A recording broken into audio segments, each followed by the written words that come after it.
Welcome to the finale of the 3-part community redraw and story, Terminax Invasion Overkill. By the way, yes, I lost my voice a little bit while recording this episode, but in the actual story, I think it's only really noticeable in like the last 5 minutes or so. Anyway, the first episode in this series involved subscriber-submitted famous monsters turned into xenomorphs, episode 2 was street-level superheroes turned into bounty hunters, and for part 3 I laid out some specific original designs that I needed to be made that I knew would be worked into this storyline. So I'm going to show off the submissions for those, do the designs for them, and actually I work in a couple more of the Xenomorph submissions, because I wanted to make this a big, cool finale splash piece, and I needed some more critters running around in it. So let's get into the story, shall we? Let's go! Hit like if you want, subscribe if you feel like, but either way, enjoy the show. Eviva quickly punched in the passkey to the large metallic cabinet before her. The doors split, pulling sideways out from the middle, and steam billowed from inside. There were multiple tools, weapons, and items lining the inner doors, but Eviva could tell what she was looking for was the armor right in the middle. She looked at it in awe for a moment, but then heard Bustar growling in pain from outside. Okay, Ship, what now? Through the earpiece Bustar had given her, Ship said, "There is a seamless latch on the upper middle of the chest. Please tap that space 3 times. The latch will open to reveal a button that you will need to hold for 7 seconds. Eviva did as instructed while saying, "This looks like armor for Bustar to wear, but you said you can use this thing as a vessel, right?" The pink visor of the suit lit up and Ship responded, but now through the speakers of the suit. Yes, the adamantine beast armor is only at full strength when it is being used by Bustar. It has propulsion boots and increases his strength and durability enough to make him able to stop a charging Arborian Pelrota in its tracks and single-handedly overpower a Zerg Ultralisk. It is not quite at that power level when I control it myself, but I should still be a significant aid in this conflict. So, how shall we proceed?" Part of Eviva had hoped Ship would have a plan, but there was no time to debate what to do. Overkill was clearly trying to get out of Bustar where the offspring was, and he definitely wasn't being gentle about it. Eviva ran to the opposite side of the room from the window and set the baby Kedovadas' cage down on a rare clear part of a desk. Looking at the creature up close still gave her chills. It was a little cute, but it was also still a Kedovadas.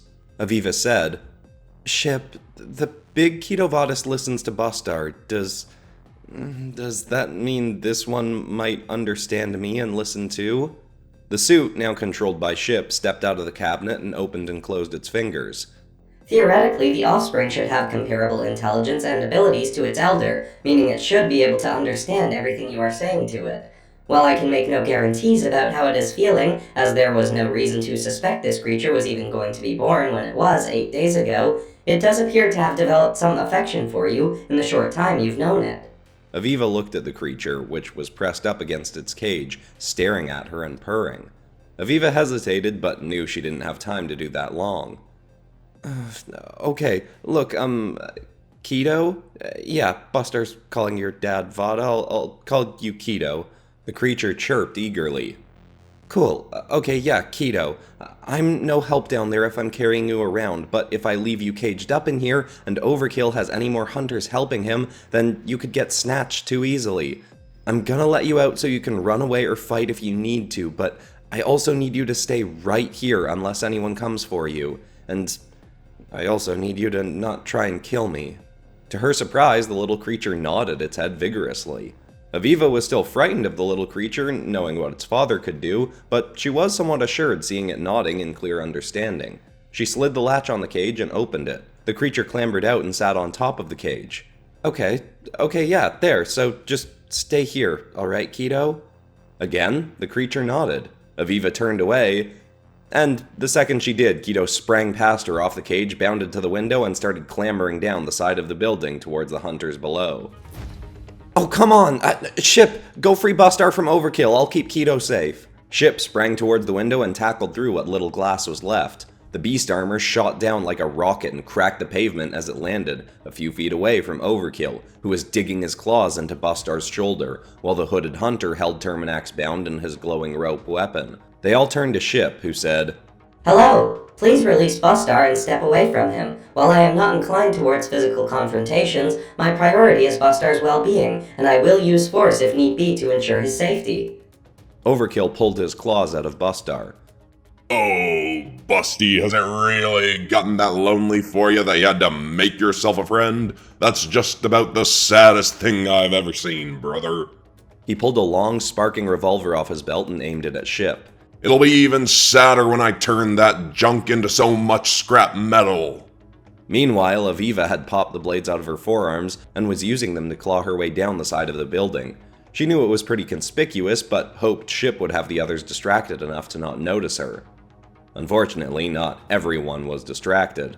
Eviva was down to the second floor when she saw, in some of the cracked and busted glass, the reflection of a glowing yellow arm swinging up behind her. She turned to see that, despite the hand of his metal arm being severed, the glowing-fisted hunter was soaring towards her, with his arm cocked back for a strike. Eviva retracted her blades and just dropped. The hunter smashed his stump arm into the wall, and concrete exploded off the impact, pelting Eviva's face as she fell to the ground. Her legs buckled as she landed, but she quickly scrambled back up and ran out of the way before any big debris could fall on her. That impact got everyone's attention, and Overkill turned his sights on Eviva. She was looking for Kedo, and saw that the little creature had run over to its father, who was pinned to the ground with 4 large metal staples clamping around its body. Kedo was slashing at one of them with her own tail blade, and was nearly halfway through carving it apart. Overkill cheered. There's the little rascal, Danny. Fetch. The glowing-armed hunter landed on the ground and used his tail to help him spring up, leaping over Eviva as she was headed for Kedo. Eviva ran faster behind him, trying to catch up. He landed and instantly whipped his body around and swung his foot towards Eviva's head. She raised her arm blades to carve his foot, but without her even seeing it happen, he lowered his kick and struck her in the stomach instead, ripping the wind from her lungs and sending her flopping backwards.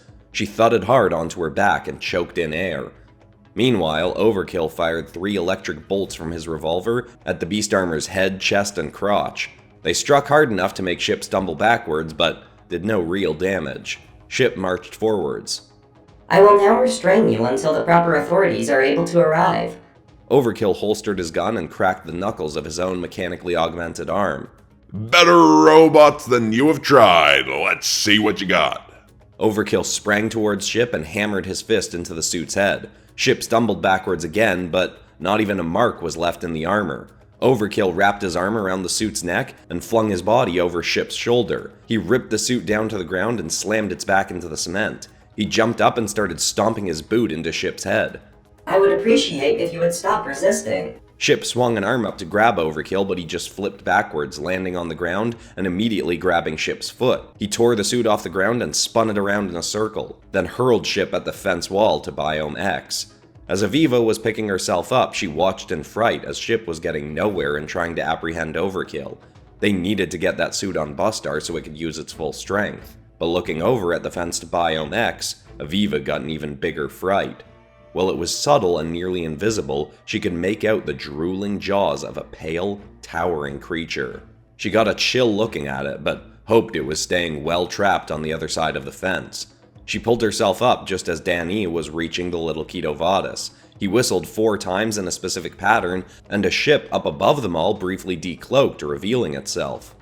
A black metal staple, like the ones pinning Vada but a bit smaller, shot down from it right into Danny's hand. Kedo was still trying to break loose one of the staples holding her father, as the hunter lunged down to clamp Kedo into the ground too. Thankfully, Eviva had gotten right up behind him and swung a metal-bladed forearm at his back. He saw her coming, ducked under it, and swiped his foot under her legs, knocking her to the ground once again.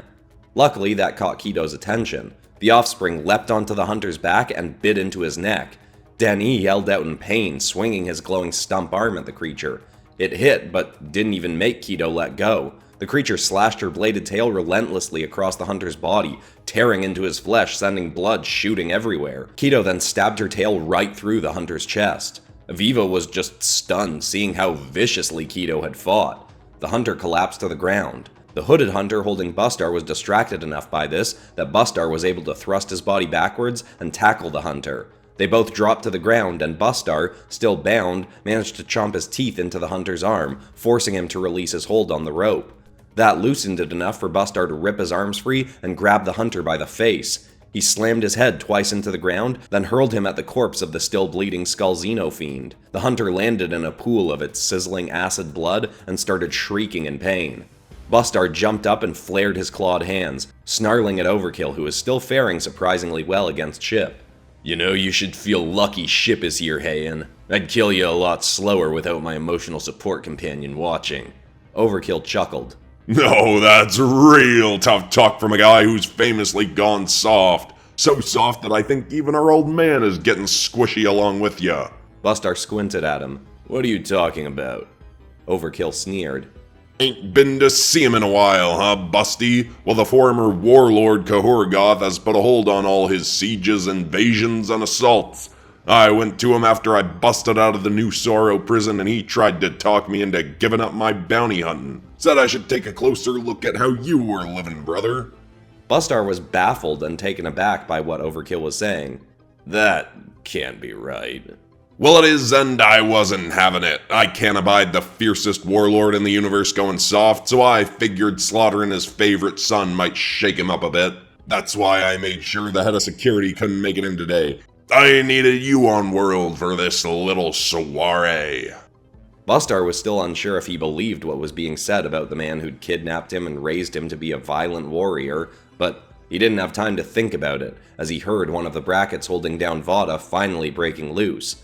The full-size Kedovadas' tail was free, and in a single swipe it slashed apart another of the staples, then another, and finally the fourth. It leapt up, but rubbed its head gently against its child. Eviva backed away from it, still shaking being so close to the creature. Thankfully, it quickly turned its attention to Overkill. Ship's suit was breaking apart into pieces and clamping on to Bustar's body now that he was free from the rope. Overkill saw this happening and chuckled. Well, this is getting real interesting, folks. My crew is dead, the big kitty is free, and Busty's getting all suited up. Not looking so good for yours truly, but then again, everyone loves a good underdog. So let's see if introducing a little more chaos into this party will give old Overkill the edge he needs to claw back the win. He whistled 3 times, then pointed his revolver at the fence to Biome X. A laser pointer shone from it against the wall. The ship above decloaked once again, and a missile shot from it straight at that wall. Eviva's jaw trembled as the bomb exploded against the fence, instantly bursting a massive hole in it and sending metal and concrete debris shooting across the yard. Surprisingly, Kedo leapt up onto her shoulder and whipped her tail in front of Eviva's face to shield her eyes. It was nerve-wracking having its blood-soaked tail so close to her face, but its desire to help her was heartwarming. That feeling didn't last long though, as Eviva felt the stomp of a towering xenomorph lumbering into the yard. Its body was nearly invisible at first, but slowly came into clarity as it approached, and revealed a light gray Tyrannosaurus-like xenomorph. As if that wasn't bad enough, this beast wasn't the only creature clawing its way out of Biome X to greet them.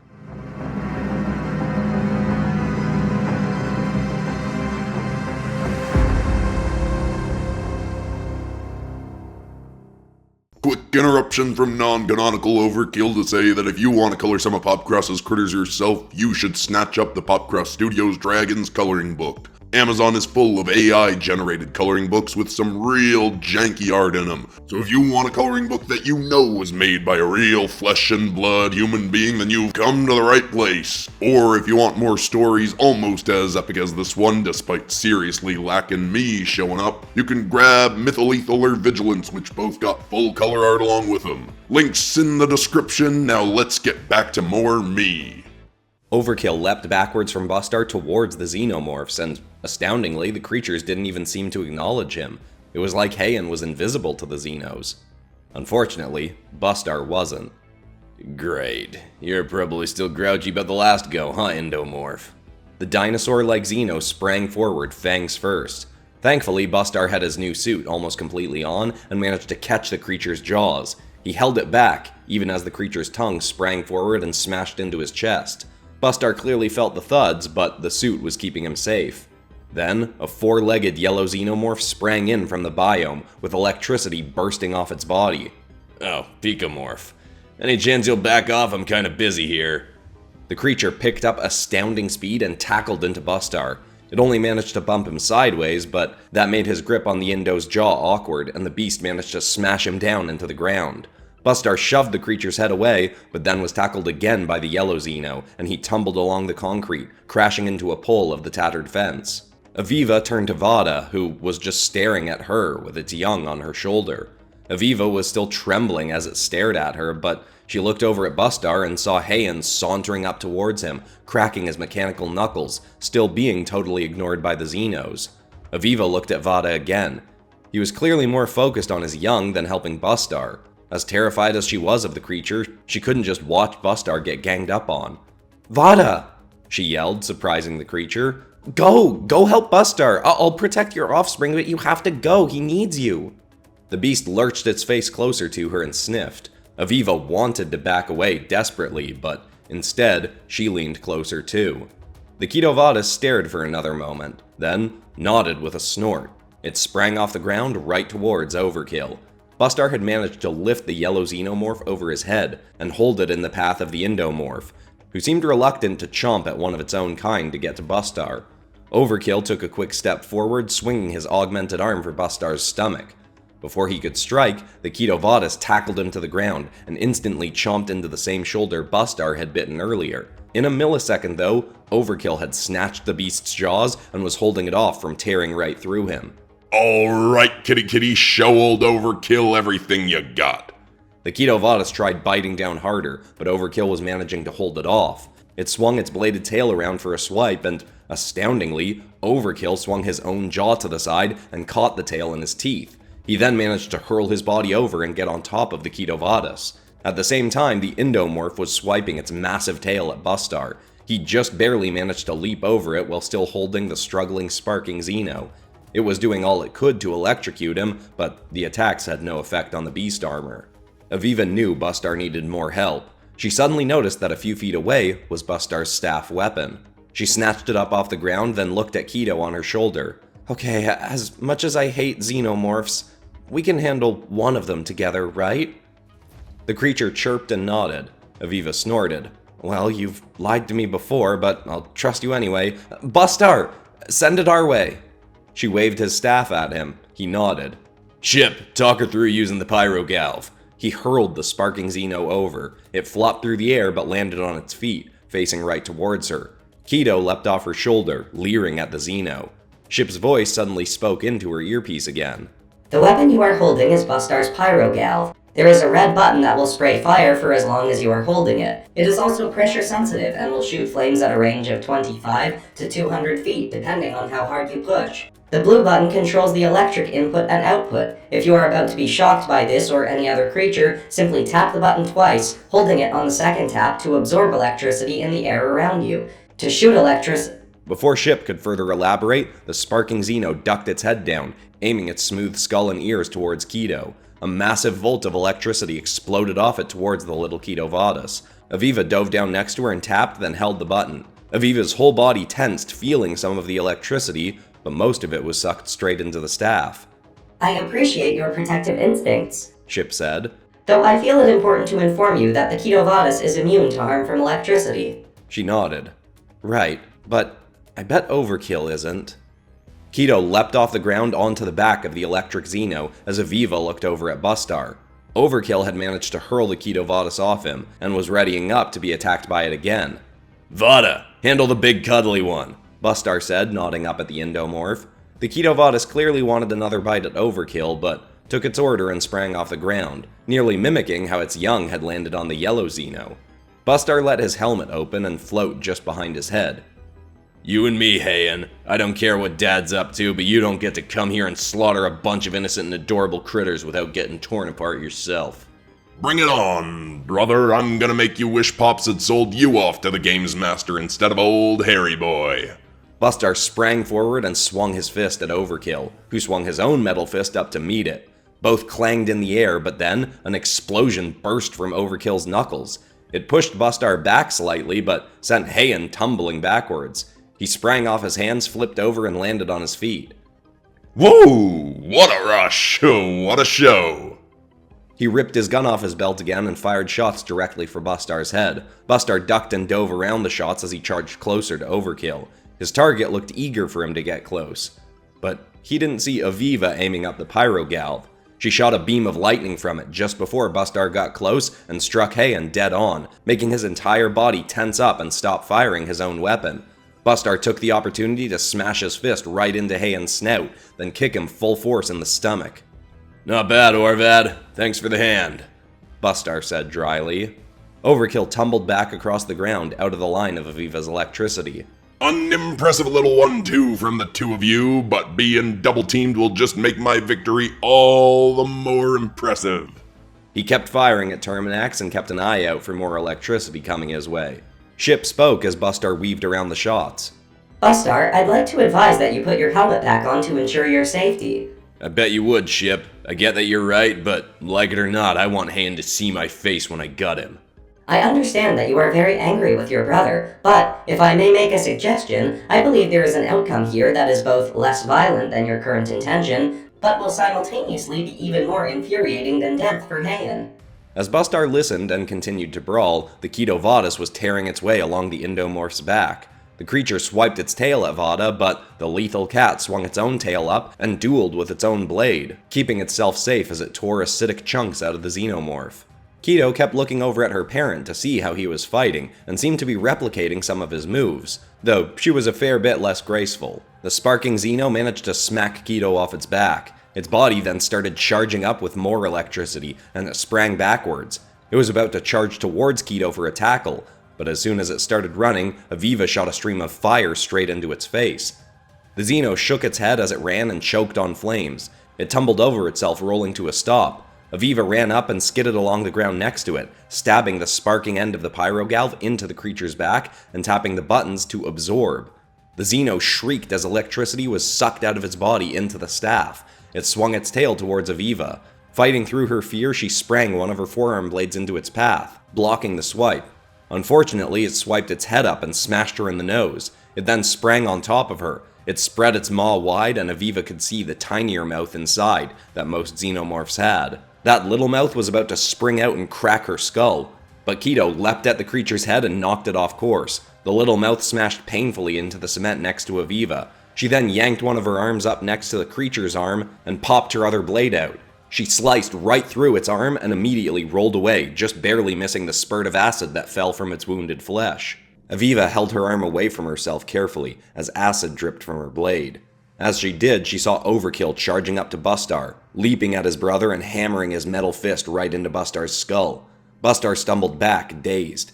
He held his arm in front of his head and swiped a metal-coated tail towards Overkill, who was coming in for another swing. Overkill stomped the tail down into the ground, then swung the butt of his gun over Bustar's hands to try and hit the top of his head again. Bustar snatched the weapon out of the air and held it in front of him. But then, using his metal fist, Overkill punched his own weapon as hard as he could. It snapped in half, and another explosion burst between them. Shrapnel from the weapon stabbed into Bustar's face. He stumbled back and pulled a piece out of his cheek. He squinted through blood to see Overkill's jacket burning, and pieces of the gun stabbed into his chest as well. But he was just laughing. Who do you think can survive more explosions, Busty? I'd be willing to bet on me, even with those fancy shiny tights you got on. "You're snarging nuts, Heian." Oh, not nuts, brother, just a little overkill. He whistled 4 times with an extra long one to finish. Suddenly, the ship above them decloaked one last time and soared down right towards Bustar. The vehicle was practically half the size of the yard they were brawling in. It tore chunks off the top of the already tattered fence. It smashed right down on top of the Kedovadas and Indomorph, then onto both Bustar and Overkill.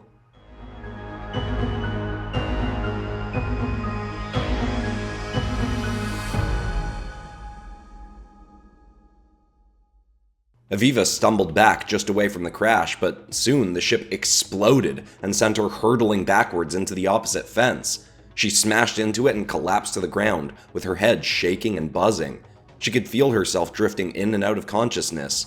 But then, saw in the explosion, Kedo had been disoriented too, and was lying face down on the ground, with the Pikachu charging up behind her. The Xeno lunged onto Kedo's back and pinned her tail down. It swung its own tail up over its head, then down right towards the little creature. Without hesitation, Eviva scrambled forwards, thrusting her blade towards the creature's head, tackling against it with all her might. She clenched her eyes shut, feeling herself tackle over the beast, but also feeling acid spurt across her thigh, and the Xeno's blade piercing into her side. She groaned in pain but forced her arm blade deeper into the beast's flesh as she lay on top of it. A few seconds of writhing and struggling later, it finally stopped moving. When it did, she leapt off it, gritting her teeth, as she smelled and felt the sizzling acid against her leg. Her shaking hands moved down to her side, gripping the Xeno's tail pierced through her. Taking a deep breath, she yanked it out, screeching in pain as she did. Thankfully, the burning in her leg didn't get worse. She looked down to see there were only a few small burns. They ached horribly, but at least they weren't going to make her lose a limb. Kedo ran up to her leg and started rubbing its head against her, clearly seeing how much pain Eviva was in. "Thanks, Kedo, but I'm not the one we need to worry about," she said, staring at the smoldering shipwreck. She could hear metal shifting and moving, but wasn't sure if it was Bustar coming free. The suit should have protected him, right? Finally, a massive burning propulsion jet was shoved aside. Unfortunately, what came out from under it was the Indomorph. Eviva's mind scrambled to dozens of different options of what to do, though she didn't need an answer. The creature was badly wounded, and not a second after it stomped free from the crash, the Kedovadas sprang out beneath it and chomped right into its neck. The Indo let out a pained shriek and collapsed to the ground, held down by the Kedovadas' bite and tearing claws. Eviva's heart settled for just a second, but then she heard, Well, that's a tough kitty right there, huh, folks? Overkill was bloodied and battered, and yet was strutting away from the crash as if he was in full health. I might have to call in another 3 ships just to put a dent in that thing, huh? Or how about I just nuke this whole world and forget the bounty? Though I do still want to take that little pup for myself. Eviva stepped forwards, putting her leg between Kedo and Overkill. Wincing through her pain, she gripped the pyrogalv with her finger hovering over the flame button. "I'll take your head before I let you take Kedo." Overkill grinned in surprise and did a little skip hearing that. Oh, little Orvaad's got some fire in her veins. That is you, right? Eviva Orvaad. You know, your Gramp said if I come across you, I gotta give you one last chance to turn yourself back over to the family. If not, I get to gut you like whoever else gets in my way. It's all the same to me, but which would you really rather? Coming home or taking a permanent power nap? Eviva noticed some of the rubble moving behind Overkill, but kept her focus on him. "That's an easy choice. I'd rather die living my life my way than suffer through another day of the life they say I'm supposed to live." She spun the pyrogalv around and shot electricity at him. He sprang over the bolt and landed right next to Eviva, smacking the weapon out of her hand. He snatched her by the neck in one hand, and as Kedo swung her tail at Overkill, he snatched it in his other, hurling the creature aside. I've heard a lot of folks' final words, but those are some of my new favorites, Orvaad. I might actually remember you. He swung back his claw to swipe at her neck. She sliced her arm blade across his chest, but he barely noticed. He swiped his claw right for her, but then one of Bustar's gauntlets flew over and clamped over his hand, stopping it in midair. The greaves from the armor shot over and clamped over his legs, then shot out a burst of propulsion, shooting him backwards, still carrying Eviva. More of the armor clamped around his body as he was forced to spin around and face Bustar, now with the helmet firmly clamped around his head. "I ain't so stubborn that I'll let a ship hit me without protecting my dome, Hayen." With Overkill held in place, Bustar grabbed his brother's fingers and wrenched them off of Eva's neck so she could drop. Just as she was freed, the Indomorph was taking its final breath and collapsing to the ground. The Kedovadas ran over to its offspring, who leapt onto her father's back, as the creature then lumbered right towards Overkill. Oh, what a way to go this'll be. Torn to shreds by one of the fiercest creatures in the universe. Not bad if I do say so myself. Bustar looked up at the creature as it was getting close and said, "Vada, heal."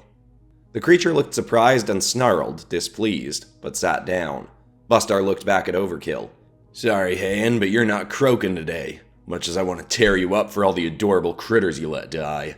Eviva was a bit confused as Bustar looked longingly at the deceased xenomorphs around them. Did he actually think those things were cute? "My guess is you rigged up your ships to nuke this place the second your heart stops beating. If you're dying, it's gonna be an overkill death, right?" What can I say, Busty? If I go out, I want to go out with a bang. He nodded with a smirk. Yeah, I figured. But luckily, Ship had an even better idea for what to do with you.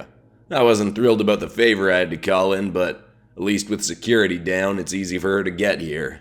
Ship spoke through the suit for all to hear. Bustar, your guests have successfully entered the dimension and are aboard my core vessel. Guests? Plural? Whatever, thanks, Ship. Bring 'em down. See, hey, and going out in a blaze of glory is probably exactly what you want, and going to any normal prison is obviously out of the question because you'll keep breaking out. Thankfully, someone I know has mentioned a special prison, one that'll be particularly infuriating for you. Bustar's freighter ship flew down from the sky and landed on the opposite side of the yard from the crashed vessel. The bay doors slid open, and out stepped a gorgeous woman in very elegant, old-fashioned armor.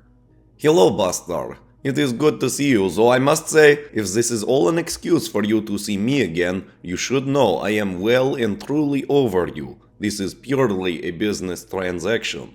He rolled his eyes. Well, glad to hear it, Vasilia, but I appreciate you coming so quick. This guy right here is the package. Eviva didn't realize she was doing it, but she was just staring at this woman. The woman noticed Eviva staring and glanced over at her, immediately making Eviva blush and look away. It is alright, you can stare if you feel so compelled. Many do. She said it like a backhanded jab at Bustar. Overkill looked her up and down and whistled. You are a tall drink of water if I ever did see one, lady. If you're sending me off with her, Busty, I think you're not so familiar with what a punishment really is. Vasilia smirked. I like this one. Why are we locking him up in the RAS Foundation? Bustar snarled. For being an actual psychopath. My brother here has murdered tens of thousands of innocent people and critters. Vasilia shrugged. Alright, that does sound like satisfactory reason. Speaking of brothers, I am surprised this has not come up in our previous interactions, but do you also happen to have a brother by the name of Harold the Herald? Bustar and Overkill looked at each other, then back at her. Ain't that the goofy name Harold started calling himself after he was bought by the Games Master? Well, yes, but I ain't actually worked for Ms. Ludham for a while now, though I do indeed still go by that goofy name. A chipper voice chimed from the doorway to the ship. Out skipped a short, orange-skinned man with a floating hat over his head and glowing pink amorphous arms. Hey there, brothers! Long time no see. Couldn't hardly believe you've known Miss Kuznet here for so long, and we never put together that she was a mutual pal of ours, Bustar. Bustar's teeth were firmly clamped shut, and his lip was trembling in rage. Overkill noticed and said, Come on, Busty, let me out of here and I'll help you take his legs this time. Harold skipped up next to Vasilia. Oh, come on, Bustar, you ain't still mad about the H-224 gorilla incident, are ya? I get being mad back then, 'cause you told me stop murdering children, and I didn't listen. But I'd say taking my arms off was pretty sufficient punishment, right? Besides, I've turned over a new leaf. I'm even doing time in the RAS Foundation myself. They're real good at teaching folks why murdering kids is a bad thing to do. Harold's honor, I ain't never doing nothing like that again. Allies of mine captured Harold while on a mission to try and take down the so-called Games Master Illustrator Ludham some time ago. Originally, Harold was our prisoner, but since spending time with our group, and now having done time in the RAS Foundation, he is well and truly becoming upstanding and mostly trustworthy member of the team. Perhaps that makes him sufficient proof that we will be able to turn your other brother here around as well. I wouldn't hold your breath, lady. Ain't a prison in the multiverse that can keep me locked up, let alone convince me to give up being the most overkill bounty hunter alive. Well, that just means you're going to be a great test of the Foundation's security and counseling resources, Hayen. Plus, it'll be nice to have one of my siblings around. Gonna be like the good old days, but, you know, minus all the murdering and whatnot. Bustar took a slow, agitated breath. Alright, this is a lot to process, but if you're seriously going to have two of my siblings locked up at this place, then I'm going to need to come and see it for myself. After I clean up everything here, that is. Harold, it's really something to see you again. Same here, brother. Come and visit soon, will ya? Eviva felt like she'd been sitting in on some weird family drama that she didn't understand, but thankfully it ended as Bustar and Vasilia got Overkill bound in different bonds, so Bustar could get his suit back. As they were wrapping up, Kedo sprang away from her father to Eviva and planted herself on Eviva's shoulder again. She was still aching from her wounds, but having Kedo rubbing up against her was at least a distraction from the pain. Vada even sidled up next to her, staring at her skeptically once again. This time, Eviva wasn't so afraid. She slowly raised her hand over the big Kedovadas' head. It watched her, but didn't do anything. She lowered her hand and gently pet its head. After a moment, he started purring. Maybe the Kedovadas weren't so scary after all. At least, not when they liked you.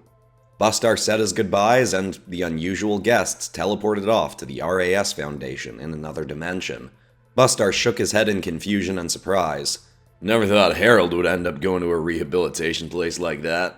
Honestly, I just agreed to send Hain there because I thought it'd be punishment enough for him having to deal with people trying to make him better. Never really considered it might actually work. Kinda hoping it doesn't, to be honest, and he just rots in there, but as long as he stays locked up for once, that's really all that matters. Bustar also knew he needed to look into what Overkill had said about their father. Was Cahorgoth seriously turning on his old warlord ways? Bustar turned to Eviva. In spite of everything, you've impressed me today, Orvaad. I think you're gonna do good here. She smiled proudly. Thank you. Did I impress you enough to stop calling me Orvaad?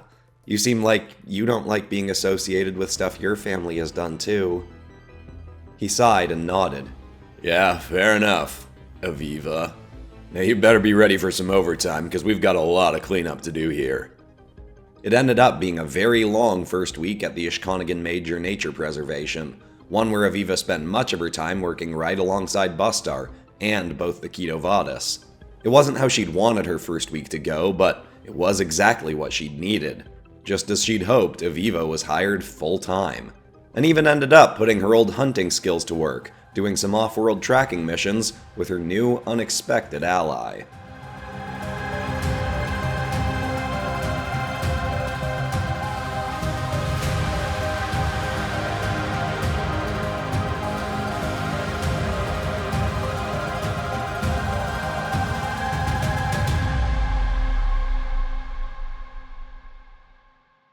I really like this, and I think I might do something like it again in the future, where I give people 2 or 3 months to do a bunch of different episode prompts, and then release it consecutively as one big story, and then maybe even turn that into like a Goosebumps length short novella, and release it like I'm releasing things like Mytholethal, Vigilance, Fear of the Demon Hunters, all as books. Let me know what you think of that idea in the comments. Anyway, huge thank you to everybody who submitted for this episode and the people chosen for today. Dominic Tomlinson, Luke Johnson, Sawyer, Odysseor, and Pango Paints.